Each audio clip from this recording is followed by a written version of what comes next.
So, hello everyone. Thank you for joining this webinar regarding high temperature connectors. I'm Daniel Giampa.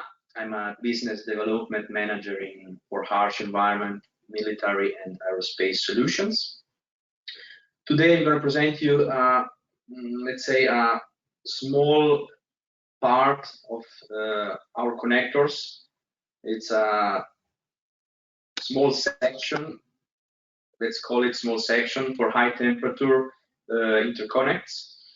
Usually we have some of our standard connectors that we developed an enhanced version, and this is the high temperature version. And as always, I'm going to present you first presentation of Diamond and what we do, our progress through the years, and then I will pass to the high temperature connectors and some projects that we did in the past or that we are actually doing currently, and then as always my conclusions. So Diamond is a privately run company with more than 60 years of market presence. We are a manufacturer of ultra-high performance fiber optic connectors and assemblies. We have our headquarters is located in Lausanne in Switzerland, and we have two subsidiaries, one in Germany, in Stuttgart, and one in the US, in Boston. In other countries, we have some representatives, some partners. For example, in the UK, in France, in Hong Kong, in Japan, in Israel, and so on. We manufacture all our products in-house, starting from the raw material up to the final part. So we buy the raw material, for example, the plastic, the metal blanks, and so on. And we developed our the machineries that we have in-house were developed by us, and with those ones we can arrive to the final product. Our progress through the years. Diamond was founded in 1958 in Lausanne, where we produced for the first 20 years, around 20 years, needles in diamond made for the turntables, for the music turntables. That's why the name Diamond. Then in the latest 80s, we introduced fiber optic technology. And then 1 or 2 years later, we released the first fiber optic connector.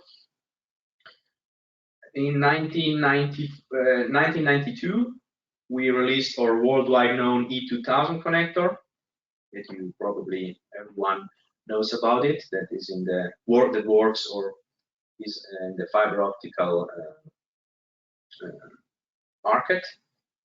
Then in the 2014, we released our first military connector, and that is our MIL connector. It's basically based on the housing of the MIL 38999, and we developed the internal part, let's say the heart of it, with the it's called DM4, and this allows us to put up to 4 or up to 12 fiber optical channels. In 1 year later, we released the HE2000. It's based on a E2000 connector, but made for the harsh and the industrial applications, because it can have up to 4 channels and has a push-pull connection, and it is IP67. In 2018, we received ESA space certification for one of our AVIN connector. And the AVIN connector are the AVIN family connectors are some connectors made specially for the space, but as well for other environments. And the ESA certified our mini AVIN connector for the space. And then in 2020, So around 2 years ago, we released the lens ferrule. It's basically a standard ferrule with on the front face of the ferrule ball lens made in glass that allows you to expand the beam and converge and diverge the beam so that even with dirt and with debris you can easily clean it and have this connection without any problems. And this is made especially for ruggedized and let's say harsh environments. So we are a vertically integrated company.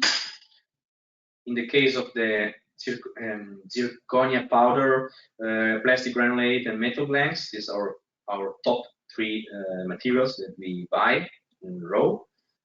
And then, as I said before, with this material, we with our machineries in-house, we arrive up to the final part. For example, for the zirconia powder, we can have the ferrules, and with the plastic, our connectors, our body or shells of our connectors, and then with the metal, every other part that is inside the connector. Our main markets, or oldest market, is the telecom. And that's our first market where we stepped in. Then in the last 20 years, 15 years, we specialized more in the industrial photonics market, aerospace and defense, and the medical market.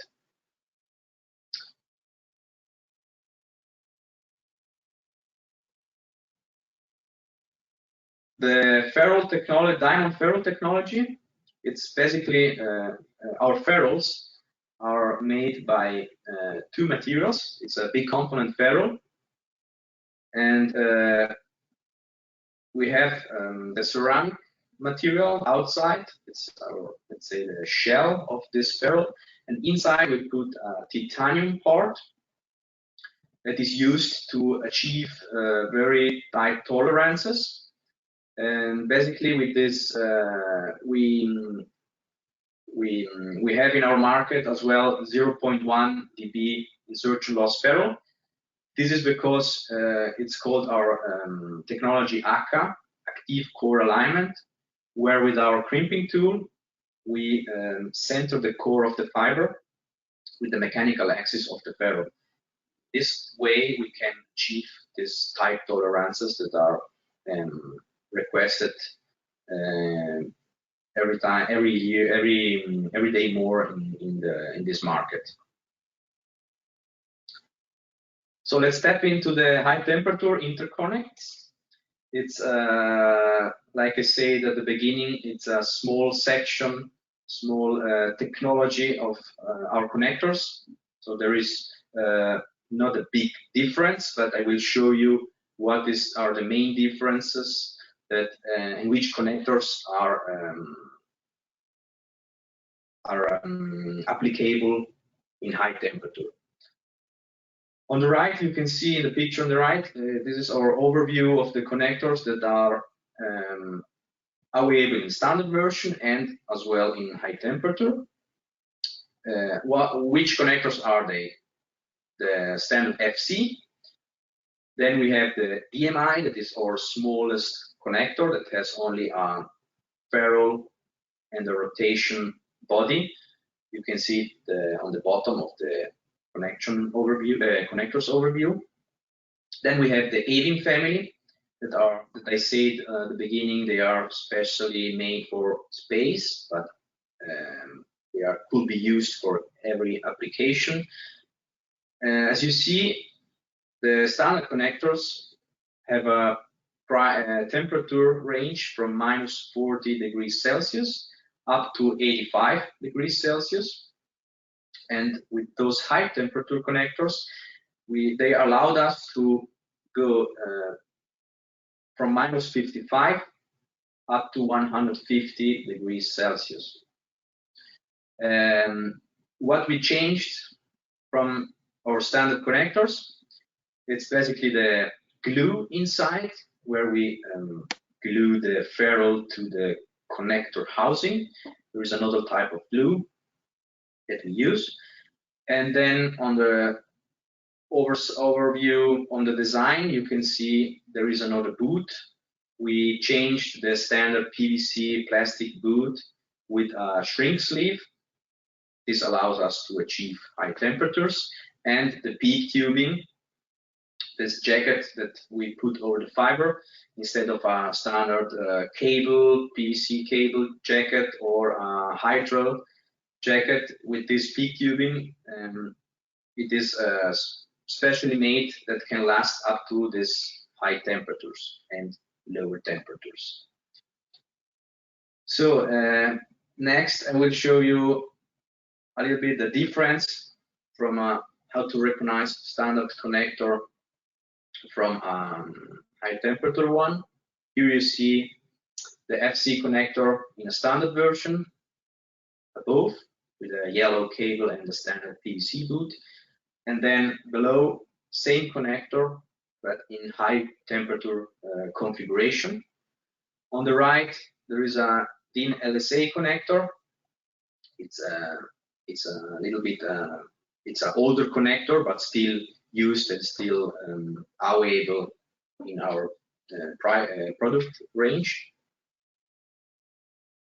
Then we have the same for the AVIM family connectors. In the case of the AVIM, you see the AVIM connector with the yellow cable, and below the same high temperature connector. The same is for the mini AVIM and the micro AVIM. As I said on the second slide, you see the mini AVIM in a standard version because it is the one that is ESA certified, so qualified for space application. And the high temperature one below, and this one is not anymore qualified for space, but from ESA, sorry, because it has we have changed the bond, the bill of material. That's why it cannot be certified anymore by ESA, but is still qualified for space application or other military or aerospace application. And the last one is the micro AVIM or DMI. This is our smallest connector. Some typical applications for harsh high temperature connectors, and some project that we did. And I will show you now a quick overview of them. It is a lot used. Our connectors are very used, especially the high temperature ones, for sensoring applications. In the case of the aerospace market, they could be used for jet engines to measure fuel, oil quantity, and nowadays a lot of systems, a lot of products require a lot of sensors mounted on them to have an overview and to have everyone every data on a screen. And with this, I should assume we have more like everyone in everything in one view, so that we do not, like, for the security or for legal parameters and so. And the same for the engine temperature sensors. They could be mounted on them to verify that they will not be heated too much, or that we have still a good price range of temperature range of the engines. Another example is made especially on the oil and gas industry.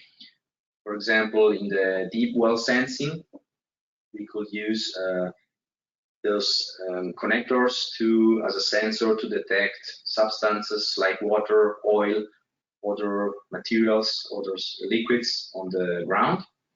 or as well for the pipelines infrastructures to detect gas leakages or other type of leakages. These are two of the most common or typical applications, but as I said, we can use those connectors for every type of application and environment. What I can say as well for conclusions, we have an ISO 7 clean room, especially where we supply products like connectors, pigtail patch cords, adapters that will be packaged in a controlled environment, for example, for the space grade assemblies, enhanced grade assemblies, or every assembly, or even commercial grade assemblies that if there's a customer that would like to package them in this environment, yes, we can do it. We take following aspects into account: temperature, humidity control, gas contaminants, airflow pattern control, pressurization, electrostatic discharge, and many others.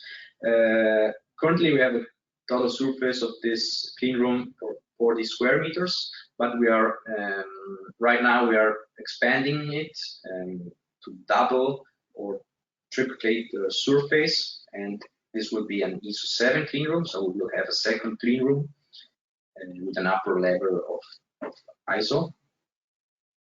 And yeah, what I can say as well, as always, we have inspection, cleaning, and sales kits, splicing kits. They were made ad hoc for our diamond connectors. So we have video inspection microscope kit to inspect the front face of the ferrule on field, the cleaning kit to clean the ferrule in case of any dirt or debris, and then we have the splicing kit, the Zeus T50. We have two versions of them: the HE version for harsh environment application, where we have ruggedized luggage, ruggedized box, and other additional components, or the standard one to splice them in an indoor field or not in a, let's say, a too harsh environment. So my conclusions, to resume what I said on my presentation, this high temperature connector are mostly used for sensors and in special environment applications. Standard connectors, the standard connectors that we have available with the metal housing are the ones for high temperature connectors. So for example, the E2000, the F3000, the SC, and so on could not be used in or are not available in high temperature version because the body is made in plastic, so this is not possible. As you have seen, they have operating temperatures not only for high temperatures, but as well for a bit lower temperatures than the standard ones. And as I said in the previous slide, we have on-field repair kits, inspection kits available, and services like clean room and other services. For example, we have a laboratory where we can calibrate and measure optical measurement systems or instruments. And yeah, this webinar was quicker than the other ones because, like I said, this is a small section of our connectors, but still interesting one for special applications. I will leave you here my contact details in case you have any additional question or requests. You can directly send me an email to me. I will answer you or send it forward in case you are from the United States or from Germany, where we have the subsidiaries that will support you. I take this opportunity to announce we have another webinar next month on May 24th regarding the expanded beam technology, where we will explain more or deeper in detail what are this lanced ferrule and for which applications and what are they suitable for. And yeah, this was it. I would like to thank you for participating, as always, to our webinars. I hope you enjoyed it and you liked it.